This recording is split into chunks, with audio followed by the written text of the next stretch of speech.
Everyone, and welcome to Mindfuel, where we're making mental fitness accessible to endurance athletes so you can train your brain as consciously as you train your body. Today, we are diving into the complex topic of identity. And joining us for this discussion is my dear friend, Michelle Cachucho. Mish, welcome to Mindfuel. Okay, firstly, I am super excited to be doing this. I know that this has been a long time passion and project of yours to get off the ground.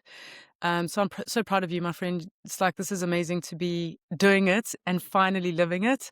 So it's an absolute honor to be here. Thank you. Thank you. I'm Yeah. so grateful for all of the support along the way. Same as in sports and life, we can't do it without a bit of help, and you've been a real rock for me. So thank you so much. Mish, we start every episode here by asking our guests to introduce themselves, not by telling us what you do, but first by explaining who you are. So I'll ask you a slightly different way. How would a friend describe you? Well, Christian, how does a friend describe me? The other day, actually, a friend of mine sent me a voice note, and it was interesting because she said to me, Mish, you know what? You're one of the most courageous people I've ever met. And she said to me, when you face things, Mish, you just, even if you're scared, you just go straight through it. And in my mind, the thought that came through was, dude, if you know how much fear and like scaredness I sit with, but I feel the fear and I do it anyway. And that's really one of the things that I've learned early on, whether it was in sports or school or whatever it was, is to feel that fear and to do it anyway. So I think that's how folks would describe me, is that Mish is quite courageous. She feels the fear and then she does it anyway. Well, that was a wise friend. Knowing you very well, I would absolutely say the same. And I think the other thing I would add is that you love big and you love hard and you love unconditionally. So all of us who get to interact with you are very lucky, and I'm happy that we might be able to share a bit of that today. So, since we are talking to an audience of athletes and you have been one pretty much your whole life, can you tell us a little bit more about your relationship to sport? Sports was huge for me. Growing up in South Africa, sport was a big thing, outdoors, all that sort of stuff. It's really important for us. But water polo for me was my key sport. I'd always been a big swimmer. I loved the water, but I'll never forget when I got hooked on water polo. I'll never forget. My brother used to play water polo. He was a really good player, actually. And he made a suggestion. He said, Mish, why don't you go and try out water polo? There was a team that was playing outside of our school. And so I was like, okay. So I phoned my best mate and I said, hey, let's go try out just for fun. Let's see what it's like. And she was like, okay, cool, I'm game. And so we went, these two young kids. I was like 15 at the time and she was 16 at the time. And we walked up to this kind of brand new team. We had phoned the organizers of the club and they said, yeah, just come down. No worries. It's cool. We'll welcome you. And it was super scary. I felt the fear and I did it anyway because it was a sport that I didn't know. I didn't even know the rules. And we got in the water and I never forget this moment. It was like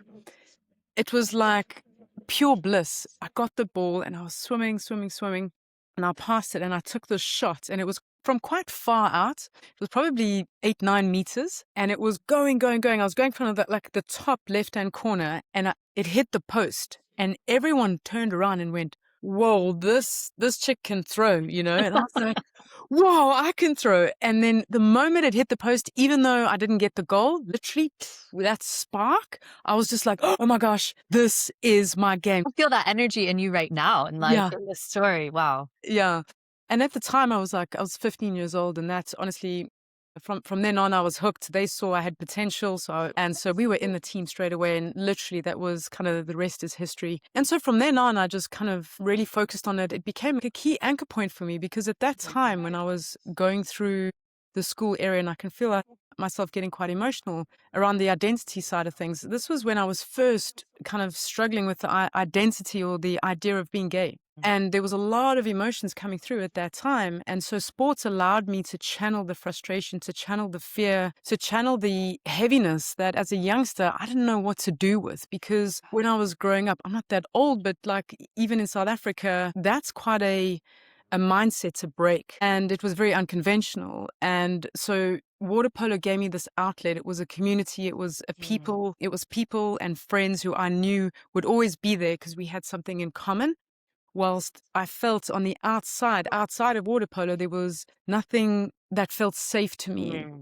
because it was so different. But this, I knew that we could all focus on, and it felt like I belonged there. And so that became a really, really big part of me being able to cope with, at the time, really, really huge thing in my life and how to navigate that. And there's just so many lessons that I learned from sport, which honestly I took into business, I take into life now, and it's just become a critical way of life and community for me. So Beautiful. So yeah. so much of that resonates with me, and as you were saying that about being in that challenging age, teenage years, I guess, in school, and sport being that safe place for you for different reasons. For me, same. I felt a lot of self-consciousness, a lot of rejection socially outside of sport, but I was a competitive softball player, and Okay. my team were my rock, and that was the place when I showed up. I just knew I was accepted exactly as I was. We were all going to support one another and have fun. And looking back, I didn't totally consciously know that at the time, but looking back, I'm so grateful I had that. I think it really helped me get through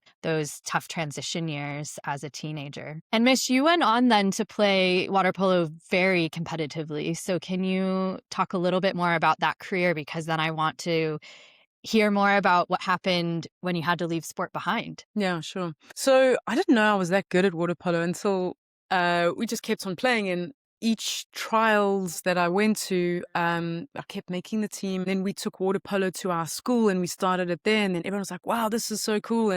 And it just kind of snowballed from there and everyone loved it. It was such a nice change from swimming because swimming's quite an individual sport. And the school that I was in, that I grew up in, swimming we were very competitive at, but it was no disrespect to the swimmers, honestly, it's all cool, but it's a very individual and we found it a bit boring. So when we got to like get the ball and passed around, it was like, wow, this is so cool. It was loads of fun.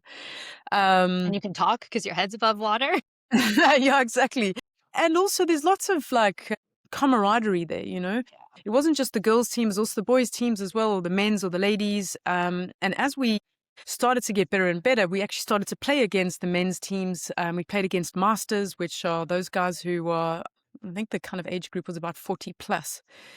Um, and so I just kept training, and it was like that literal passion for the sport that just kept me going. And as I said, just kept me out of the heavy stuff, which was for me a great relief. And I kept on going to trials, and I got invited to go to the South African training camp because they had seen me playing in all the national tournaments, which is all obviously where all the provinces go to compete. And I got the invitation, which was awesome. And I'll never forget actually that particular invitation because it was January and it was a big thing because we had Hungary as an international country to come and train against us to give us a flavor of what it was like to play at that international level. And we had never experienced anything like it. In South Africa, December time is our holiday time. And I'd gone with my brother and my parents to our seaside holiday. And this was probably about a month before training camp was due. And my brother and I were playing in the ocean and messing around. And he pushed me into a wave and I got dumped by the wave.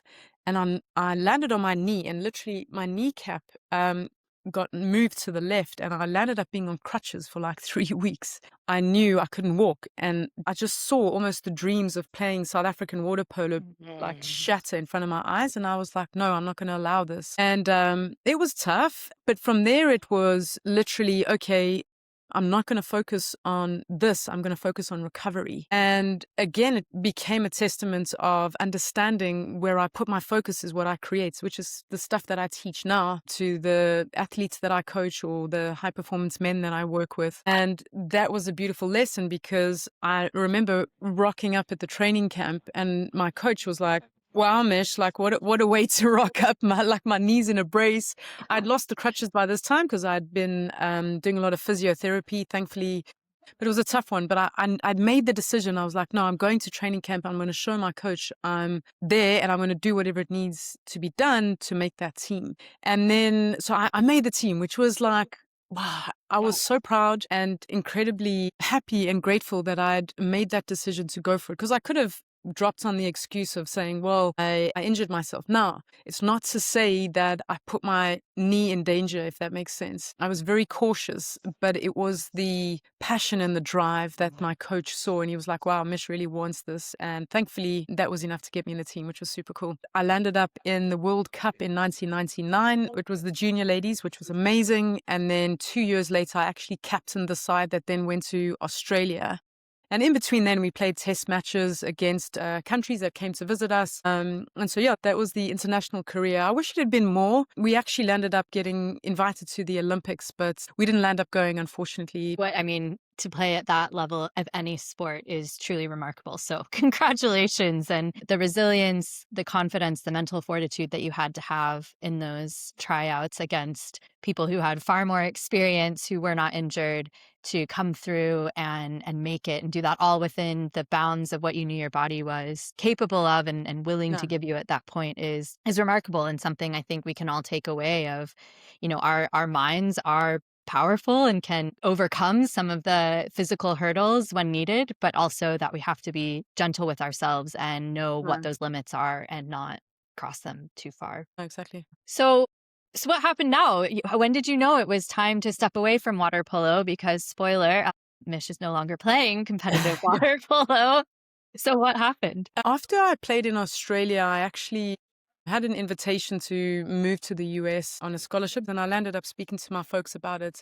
At that time, it was my last year of university, and my dad said to me, Mish, like, listen, if you want to go, we'll absolutely support you, no problem.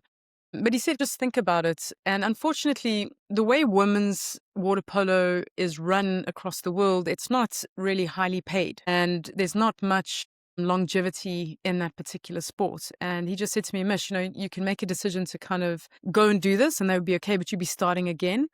Or you can, continue what you're doing. And if I'm honest, that wasn't really what kind of got me to the stopping, because I had made the decision to not go to the university. It was very expensive for my folks. Like you can imagine going from South Africa to the US, even though it would have been a scholarship, there was still being costs that would have been incurred. So it just didn't feel worth it. There wasn't enough for me to follow that in terms of the trajectory. I think if it was a different sport, I think I would have been more motivated. But honestly, as a South African player, we had to fund everything ourselves. And after a while, you start questioning, well, is this really worth it? And if I'm honest, where the real heartbreak came in the sport was when we got invited to the Olympics, and we were all super stoked. But the reason we weren't able to go was because at the time our South African government had said you can't go because there weren't enough players of color. Now, I understand that, but the governments at the time just didn't see the efforts that we had been making to bring players of color into the team. And so it was just a no instead of a negotiation. And I think that was like the heartbreak of things just became too hard. And so I ended up moving to the UK and I played a little bit there, but again, it became really, really expensive. I was trying to set myself up in the UK.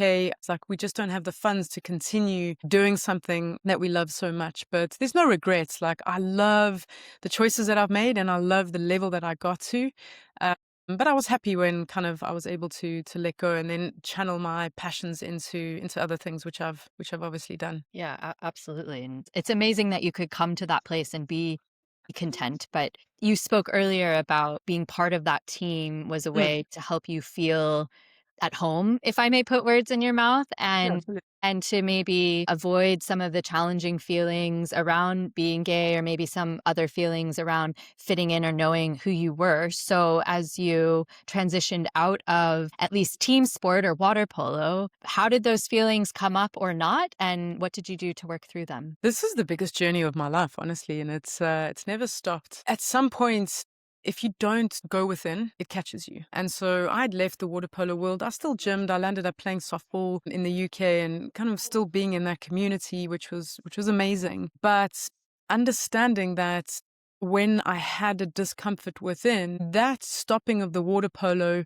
almost forced me to start going, Mish, it's time. And what had happened is I'd left the water polo and then I started literally partying hard because that was the program that I'd been given, right? I got to London and there was a program being served, which was work hard, play hard, climb the corporate ladder, and see how far you can go. Then find a partner, settle down, have 3.5 kids, and then you're done. And that also wasn't the program because something within me moved. I'll never forget there was a day when I woke up, empty wallet, empty bed, like painful head.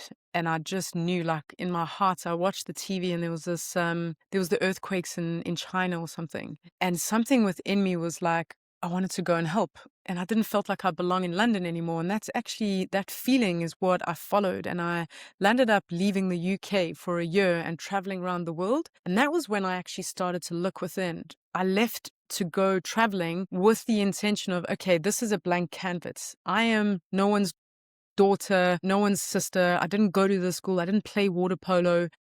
I didn't work at this company in the UK or get to this level at work. I left all of it behind. And that intention of when I went traveling around the world for a year was blank canvas. And that's really when I started to say, okay, well, who am I? What is it that's in here that needs to come through? And that was a big part of when I started to kind of wake up to who I truly am. And it's the best decision I'd ever made. And so, that breakup with water polo was painful, but the key that I learned there was listening to that. I call it that kind of soul call. And I followed that, and that has led me to where I am today. So it's been pretty spectacular. I want to key in on that a little bit more because the minute that you said earlier you felt called, it struck me that we're so good. And I think a lot of endurance athletes, especially, we're always pushing through pain, Yep. mind over matter, because we want to finish the race. And that's wonderful and serves a purpose. But there are times we really need to listen to the feeling and disassociate that a bit from the brain. And I think you actually coach people a bit on how to do this. So can you share a little bit more? How do you build that trust with yourself? And how do you start to recognize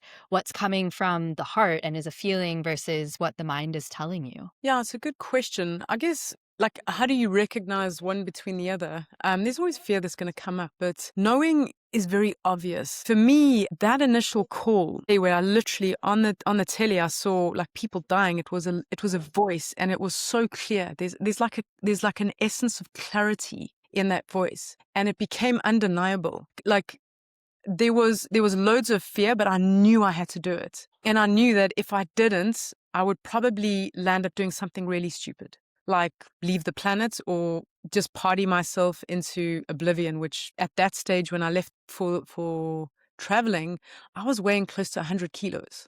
Okay. Which is, yeah, I picked up a ton of weight, having stopped the water polo, and just at that time I was smoking, drinking, partying, sex, drugs, rock and roll, all that stuff. And it was a definitive decision, and it was like a click. Your heart goes and you can't stop thinking about that thing. You can't stop listening to that voice, and it just becomes an obvious yes. That's how I then learned. And then there was another part to your question. Well, like, how do you know to keep following that almost? What I started to do was I go, okay, well, I started to look for validation. So there were lots of prayers. There was lots of like, wow, okay, show me the way, show me the way. And as I made the decision, all of a sudden, click, click, click, click, this thing started to fall in place. And I was like, huh, like this is starting to really open up. And as I then left to actually go traveling, when I was traveling, that same voice came through and literally saved my life many, many times. And I'm not joking, like, to save my life. So there was one time I was traveling in Guatemala, and this voice came through again, and it said, you need to leave the project where you are at. And at that time I was volunteering in Guatemala. We were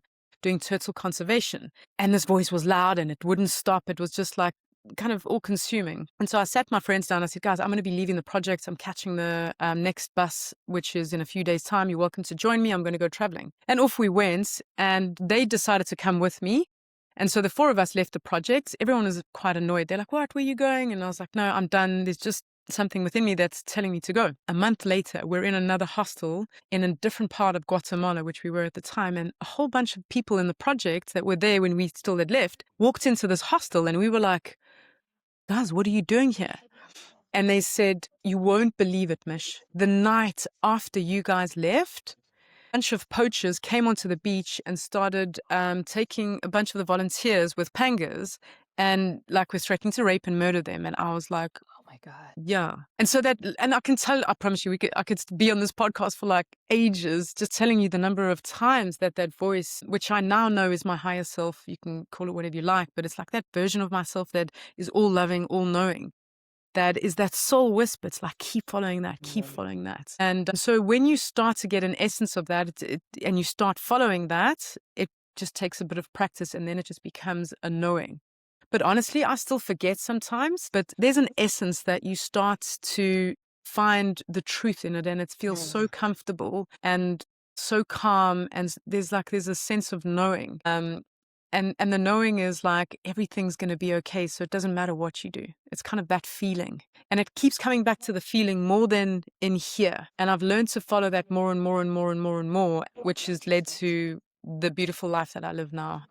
And so now it's just a way of being. Can feel the calm in your energy as you talk Yeah. about that, Yeah, and it kind of like it settles yeah, down. I think one of the things that really struck me as you were talking about your travels and following that thread too is that you didn't stop and ask anyone around you or your parents or your best friends, "Hey, I'm thinking about doing this. What do you think?" Or maybe you did and you didn't listen and you didn't include that in the story, but I think it's so common for us to want that validation. I suppose that maybe comes back to what you were saying at the end of needing to build that trust with yourself. Can you talk a little bit more about how you learned to do that and not just turn to the outside and ask for validation? I think that's something we're really taught to do in society. Yeah, so there's big programs in society, and I see this in the men that I work with, right? A lot, is you need to know the answer. Okay. And I grew up from the age of like 10 years old, driving in the car with my dad, listening to tapes of like Tony Robbins, right? And if you don't know who Tony Robbins is, he's like one of the OGs of personal development. And so I'd be driving in the car with my dad, and he'd be like, yeah, positivity, let go of the mind and follow your heart. But one of the things that listening to those tapes taught me, my dad guided me in this, which was get a mentor, get someone who you can float ideas with. Okay. And so I've always done that. It's just been something that my dad had kind of guided me to. And of course, through water polo, you have a coach. It's not like I walk up there and it's like, I know what the hell I'm doing, right? So it becomes obvious that I was like, I've got a water polo coach. And then we had like a goalkeeper coach. And then we had a nutrition person. It's these people who know a little bit more than I do that are imparting their knowledge and sharing with me. And so when I did leave, before I left to go traveling, right, I had this kind of essence in me going, go travel, go travel, go travel. This is what you want to do. And I floated it with my parents first. My folks thought I was bonkers. And the funny thing was, right, is because when I said to them, guys, I'm going traveling around the world, it was 2008. Lehman Brothers had just crashed. And by the time I was leaving, swine flu was hitting. All right. And I was starting in Mexico. Like my parents were freaking out. They were like, Michelle, you're going into like the danger zone. And I was like, yes, I'm going into the danger zone. And I'm like, it didn't even cross my mind. But what I used other people, right, as soundboards. And so what I learned from my mentors and coaches throughout the years is to approach people who you know, like, and trust. And I think it's the trust part that's important. Don't go to people that are envious or jealous. That's not going to be helpful, right? Because you can't see everything. There's blind spots. Everybody's got blind spots. And that's a very important thing to note, to know that I'm not perfect. I don't need to know all the answers. And actually, I can speed up my progress, my wherever I want to go, if I get help. And that's a lot of things that I see athletes and a lot of the professional athletes that I work with. They sometimes feel like they have to know the answer. And it's like, no, you don't, because there's help all around. And that's the programming that society gives us. And this support that I choose to tap into, it doesn't just come from a mentor, it comes from friends, it comes from nature, and it comes from praying. It comes from meditation. It comes from all over, because the fabric of support is all around, much like abundance or well-being or whatever it is. You've just got to believe it and tap into it, if that makes sense. Totally. And so when I started to understand that, what I started to then do was listen to feedback and then feel, how does that land for me? Or, wow, Laura said something to me. I'm like, wow, that's something that I haven't thought about. Dang, like, that's really cool. Thanks, my friend. Like, I really appreciate that. And so it's taking these things and then from there, take what's good for you and then make your own decision. But don't outsource your power to say, well, whatever LK says, I'm going to do. No, it doesn't work like that, because then you lose the sovereign nature of you. But more than that, you lose your own creativity, because we didn't come here to all be LK. We didn't come here to all start Mindfuel or Kings of Compassion, which is what I do. We didn't all do that. We came here to bring our own signature.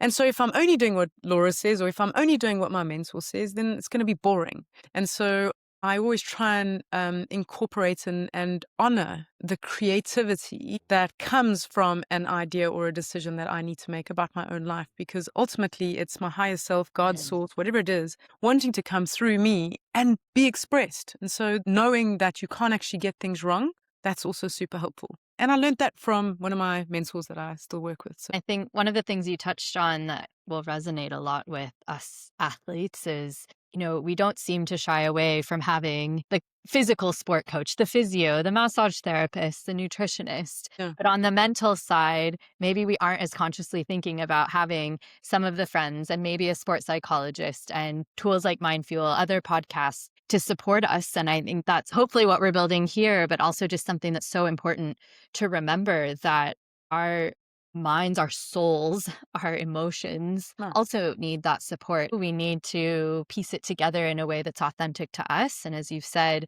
keep what resonates, leave what doesn't, but knit it together in a way that really serves us and helps us feel more ourselves. It's such a beautiful point, Laura, because this is the work that I do. Okay, so I work with some professional athletes, guys playing at the highest of levels, right? And the level of beating up and like painful things that go on in our minds as sports people, all for the goal, all for the glory, all for the whatever it is. And what we don't realize is that that's a limited version.